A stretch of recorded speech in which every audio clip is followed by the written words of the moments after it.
یہ کھیل چلتا رہے۔ آپ نے سنا ہوگا شیعوں کا ایک امام غائب ہے نا، بھاگا ہوا ہے، 5 سال کی عمر میں بھاگ گیا تھا، جنی کی اولاد تھی وہ،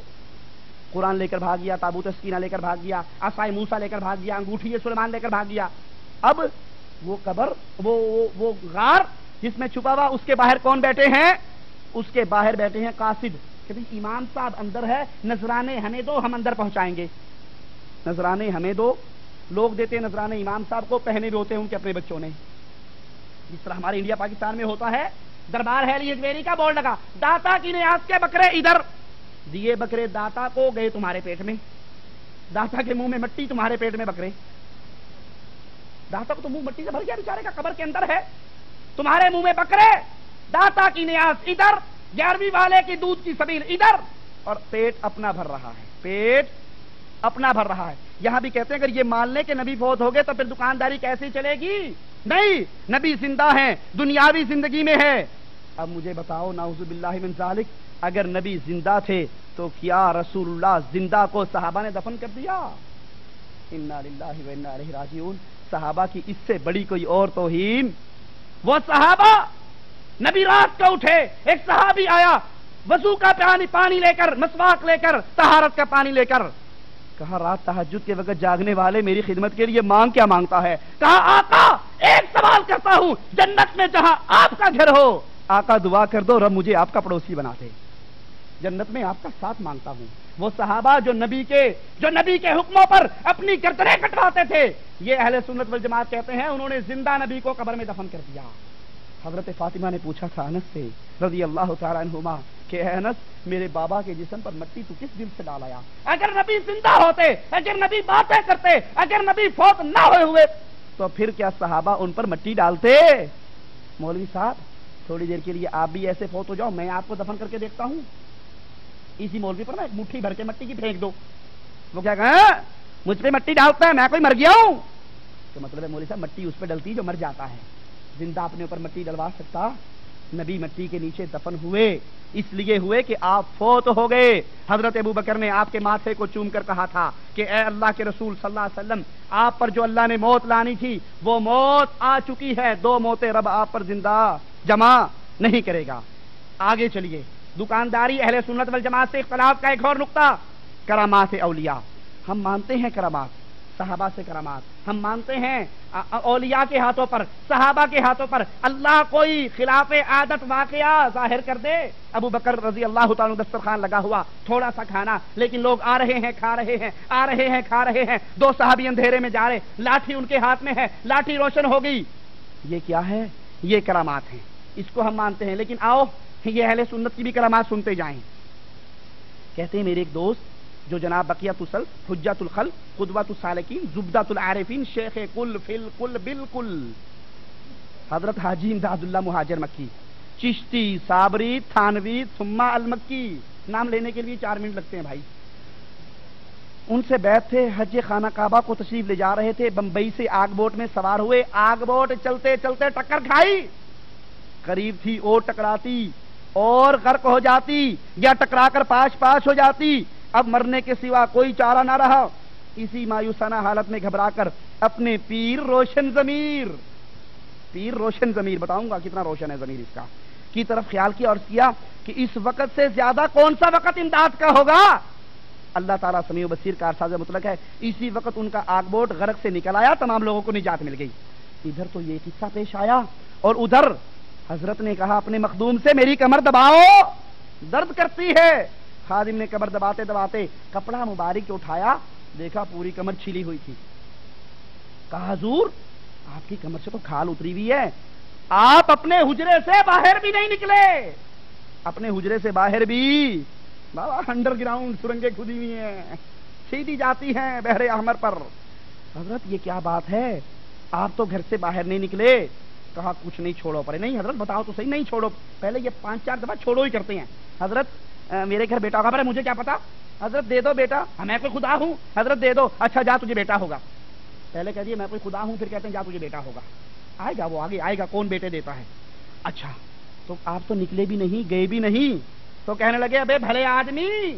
تیرے سلسلہ قادریہ کا ایک مرید وہ جہاز میں سفر کر رہا تھا، وہ جہاز ٹکرایا، اس نے گریازاری کی مجھ سے، میں اس کی گریازاری سن کر پریشان ہو گیا، میں گیا جہاز نو کندھا دیتا، جہاز باہر آ گیا،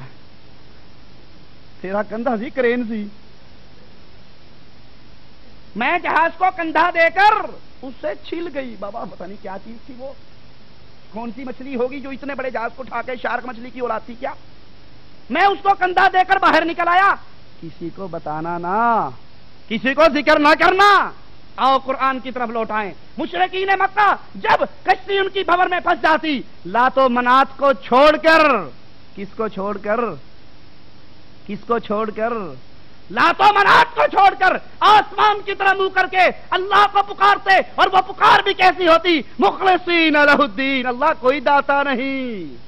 اللہ کوئی معین الدین چشتی پار لگا دے کشتی نہیں، آج کوئی بھی نہیں، تو ہماری کشتیوں کو پار لگائے گا۔ مشرکین مکہ کا عقیدہ ہے، اور یہ اہل سنت والجماعت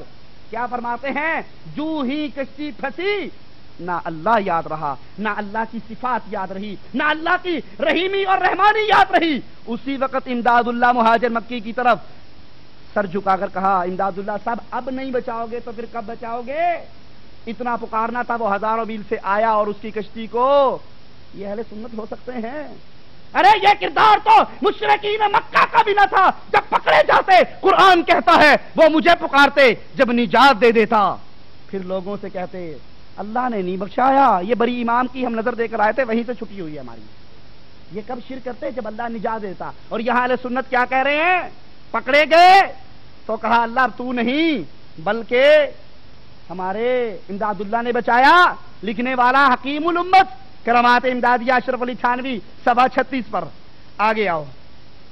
کہتے ہیں مولانا حبیب الرحمان مرحوم، مولوی احمد حسن امروہی اور مولوی فخر الحسن گنگوہی میں کوئی چپکرش چل رہی تھی، بعض حالات کی بنا پر ایک مخاصمہ اور تنازع کی صورت اختیار ہوگی، اور مولانا محمود الحسن، جانتے ہو اسے،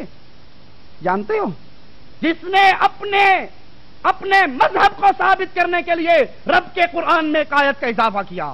اٹھاؤ اراہ الادلہ جلدوم کو اٹھا کر دیکھو کہ اس کے اندر اس نے اپنی طرف سے ایک آیت بنائی، قرآن کی آیت تھی اطیعوا اللہ واطیعوا الرسول وَأُولِي الْأَمْرِ مِنْكُمْ فَإِن تَنَازَعْتُمْ فِي شَيْءٍ فَرُدُّوهُ إِلَى اللَّهِ وَالرَّسُولِ، لڑائی ہو جائے اللہ رسول کے پاس لے آؤ اگر تم آخرت پر ایمان لاتے ہو۔ کہتا ہے جس قرآن میں یہ آیت ہے اسی قرآن میں یہ آیت بھی موجود ہے، اگر اختلاف ہو جائے تو اللہ رسول اور اماموں کے پاس لے آؤ۔ یہ وہ قرآن میں ہوگی جو عثمان کی بکری کھا گئی تھی، جو ہمارا قرآن ہے اس میں یہ 31ویں پارے میں ہوگی، 30ویں میں تو نہیں ہے، اس کے یہ بھی اس جھگڑے میں شامل ہو گیا۔ اچھا، اب اسی دن اسی معاملے میں صبح کے وقت مولانا رفیع الدین نے اپنے محمود الحسن کو کمرے میں بلایا، رضائی اوڑی ہوئی، کہنے لگے محمود الحسن صاحب میری رضائی کو دیکھو، رضائی کو دیکھا تو اس سے پسینہ گر رہا تھا، کہا حضرت یہ کیا ہے، کہا یہ کیا ہے، ابھی مولانا قاسم نانوتوی جسد انصری کے ساتھ آئے اور کہہ کر گئے کہ محمود الحسن سے کہو اس لڑائی میں نہ پڑے، اس لڑائی میں کہاں سے آ گئے، روحیں دو ہی جگہ پر ہوتی ہیں، یا جنت میں، یا تو جنت میں جائے گا وہ تمہاری لڑائیاں صاف کروانے یہاں دنیا میں آئے گا، اور جو مشرک ہوگا وہ جنت میں نہیں جائے گا، یہ تو بات ہی ختم ہے، اور جو جہنم میں جائے گا وہ باہر نکلے گا۔ قرآن کہتا ہے کوشش ضرور کریں گے مسور کی دال دیکھنے کے لیے، آتے ہیں نا مسور، کیا پکایا، مرغی پکائی، سلامت رہو سلامت رہو، مردوں کی روحوں کو اسال کر، کیا پکایا، مسور کی دال پکائی، لعنت ہے تمہارے لیے، ہم مردوں کی روحوں کے لیے مسور کی دال پکائی تھی، یہ کوشش کریں گے مسور کی دال دیکھنے کے لیے، چھلانگے ماریں گے، رب کے فرشتے ان کے سروں پر لوہے کے گرز ماریں گے، اعیدوا فیہا، پھر جہنم کی تہ میں پہنچا دیں گے۔ یہ آیا